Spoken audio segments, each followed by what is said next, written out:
Alright, what's up, Kev? Alright, so we're going over the clean here. So, this jump position needs to be, the knees need to be back, shoulders need to be forward of the bar. You actually see it in this arm. Look how it's kind of angled backwards. Alright, that tells me that the bar is resting on your thighs, okay? So, we want to keep the shoulders in the front of the bar as long as possible before you extend. The very last moment when you extend is when the shoulders pull behind the bar, okay? So keep that in mind when we're doing the jump drill. Any sort of snatching or cleaning from a hang position, we want to make sure the shoulders stay in front of the bar, okay?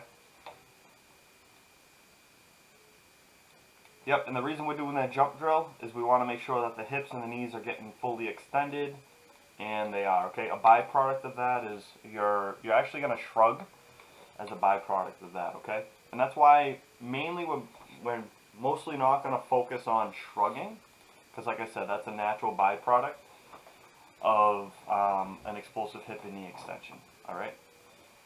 And the reason we're doing that is we're trying to make sure that your hips and your knees fully extend.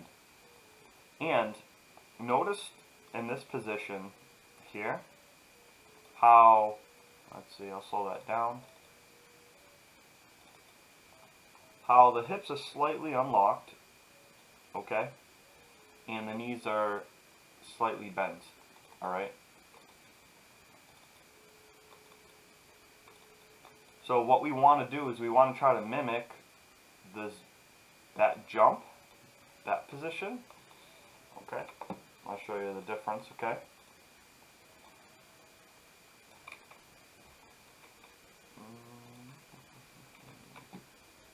We want to mimic that position when we're doing our clean, alright? So let's see, I'll stop you right about here. Alright. So you can actually probably see it. Let's see. So I'll just show you what I'm seeing. Alright, so this is you jumping, and that's your hips and your knees are not, okay? See how they're kind of bent a little bit? So we want to try to get this to happen when you're cleaning, okay? So that's, like I said, why we're doing that primer with the jump drill, okay?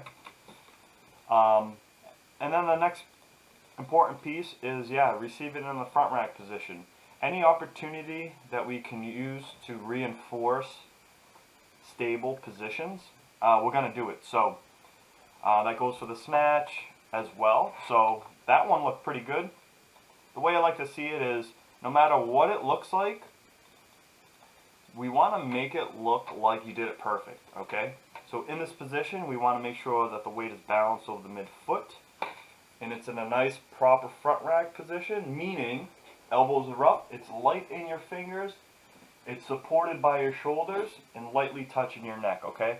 Kind of like what we were practicing in the front squat position, okay, man? I think aside from learning physically how to do it, understanding what's supposed to happen is also very, very important, because you have a mental image of how things should go, and then you compare that to what your body's actually doing, okay, man? So turnover on that actually looked pretty good. Your elbows kind of whip around, and you end in a nice front rack position. So, alright, man, hope you're feeling alright. I'll plan out the rest of your week pretty soon, and let me know if you have any questions.